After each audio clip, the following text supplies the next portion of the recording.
Welcome everyone back to weekly weather updates, and in today's video we're out for the latest from the live radar. We're in for the latest UKV, have a look at the precipitation and the temperature over the next 5 days. We are going to really see a north-south split throughout the rest of this week, with it being more unsettled in the north with drier conditions further southwards. There could be some bits and bobs of rain, especially through Wednesday and Thursday, but generally speaking the majority of the cloud and rain is going to be focused further northwards. This goes hand in hand with the temperatures as well, where in the south it could get up towards the upper 20s at times later on this week, where we see the sun 27-28 degrees is definitely possible. Further northwards though, it is going to be much cooler under the cloud and rain, more likely high teens, maybe just about getting into the low 20s. However, as we head into the weekend, the start of next week, we are starting to see some strengthening signals of another burst of heat arriving from the south. Now, I don't think this is going to last too long, maybe 2 or 3 days for those southern areas, but it does look like it is going to be another burst from the south, the 15-degree isotherm moving in, and considering we're heading deeper and deeper into summer, the chances of more widespread 30-plus degrees does become more and more likely. Now, it isn't completely confirmed that this will occur, but a lot of the runs are now starting to show it. So yes, real intrigue for that, and we'll look at that in more detail in the second half of the video. So do remember, if you enjoy my videos, make sure you like and subscribe. Now, if we start on the live radar, I'll call this a little bit later than usual, around 11 PM. You can see rain is moving in from the north, and it is drier further south. So already that north-south split starting to emerge. Now, at the moment, this rain isn't too heavy, and it's not going to be too heavy for much of this week. A few odd heavy bursts and maybe some thunderstorms are possible in a few spots, but generally speaking, it's going to be this kind of light to moderate on and off rain. Now, temperatures aren't too divisive at the moment. It's definitely still cooler in the north than it is in the south, but we are going to see that temperature contrast increase as we head through this week, with stronger oranges in the south indicating temperatures into the mid to high 20s, and more blues in the north showing those cooler temperatures. Now, if you look at the latest UKV, you can see as we head through Monday evening into Tuesday, lots of rain in the north, again on and off, nothing too persistent with it being drier in the south. Into Tuesday afternoon, a few showers again in the north, but drier and sunnier in the south, and slowly into Wednesday, again a few showers in the north, but most are actually pretty dry there into Wednesday. Through Wednesday into Thursday, we do see more widespread rain, again heaviest in the north, but could see some heavy, thundery showers develop in the south, where we do see a brief area of very warm, humid air. But that clears through, and later on the week, again raining in the north, drier further southwards, but not exclusively, and those temperatures will respond accordingly. If you look at the upper air temperatures, you can see nothing too spectacular over the next 24 hours, but slowly warmth re-emerges through Tuesday and Wednesday. The upper air temperatures just about getting into the double digits and potentially into the low to mid-teens come later on this week, as we start to see that warmth starting to push back in. And it could really strengthen perhaps into the weekend and start of next week, as it does veer to a more straight southerly as we do head towards the end of the month. Now, do look at the temperatures as we head through Tuesday afternoon. Widely 23 to 25 across those southern areas, high teens further northward, so proper splits starting to appear there. Into Wednesday, even bigger split, 27, 28 across southern and eastern areas, further northwards, high teens at best.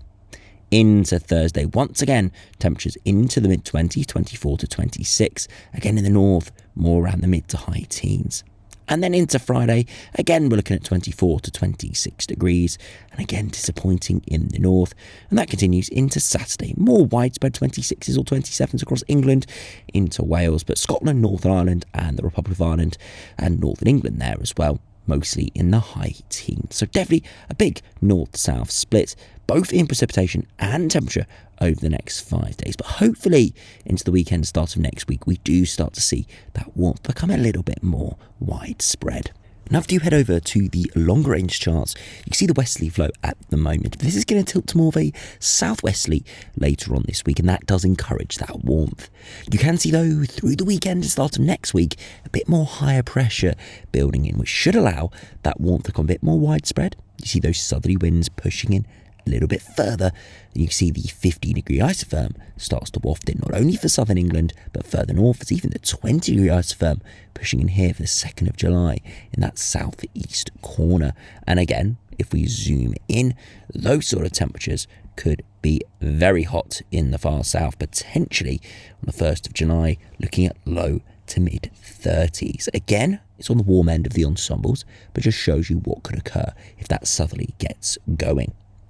As we progress beyond that, again, low pressure pushing in off the Atlantic, so I don't suspect any hot and dry conditions are going to persist for too long, but definitely a possibility here into early July. Still though, westerly winds are going to be a regular occurrence, so it could be similar to what we've got at the moment. Westerly winds with some rain in the north, drier in the south, and some of these hot bursts as we do progress into the start of July. Now, if you check out the latest GM, again, a westerly flow at the moment. Again, that southerly push arriving into Monday. Not as far-fetched, though only the 15-degree isotherm moving in, so still hot enough to potentially get towards 30 degrees, but maybe not more than that. Beyond that, though, the westerly winds do come back in. It turns a little bit cooler and fresher there as we do head towards the start of July. If you compare to the latest ECWF, broadly very similar. Those southerly winds pushing in as we head into the weekend and start of next week, again turning hot and maybe thundery for a time, for eventually, again, similar to the other runs, more of a fresher westerly flow does push in. But again, another burst of high pressure there as we do head towards around the 8th, 9th, 10th of July.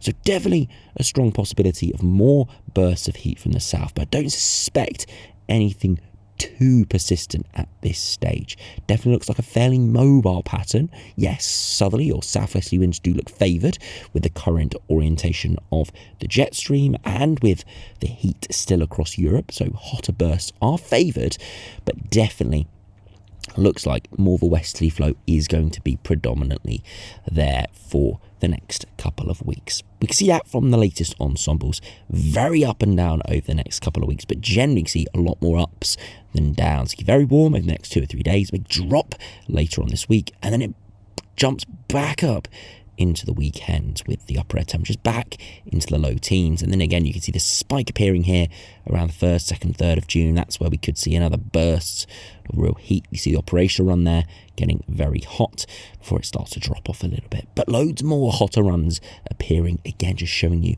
that these bursts of heat, these plumes coming up from Europe, are going to still be there within the model output into the start of July.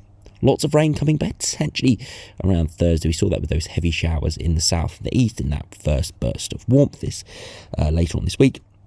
And then more general showers there as we do progress into early July.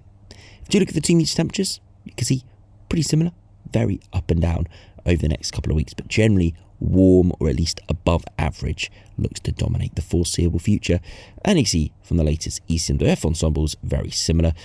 Warm this week, dropping a little bit later on this week, and then recovering into the weekend starts for next week, where it could turn very hot, maybe mid-teens, getting towards the 15-degree isotherm once again, for potentially a more persistent drop-off there into early to middle portion of that first week of July. So definitely potentially something more average there around the 5th, 6th, 7th of July, but for the next week to 10 days, we are looking very warm, especially in the south, less so in the north, but generally speaking, can't ask for much more this summer period. Of course, I know some people will want another big heat wave. We did see, of course, a heat wave last week, but it wasn't too long lasting, 3 or 4 days. Some will want something even more extreme than that. But to be honest, these sort of temperatures in the low to mid 20s, maybe touching the upper 20s, that's about the sort of temperatures I would love. Anything hotter than that does start to get really oppressive. So it looks pretty decent over the next week or two. And yeah, we'll have to wait and see with any further details. So anyway, thanks for watching, hope you enjoyed, subscribe if you're new, and I'll see you again for another video soon.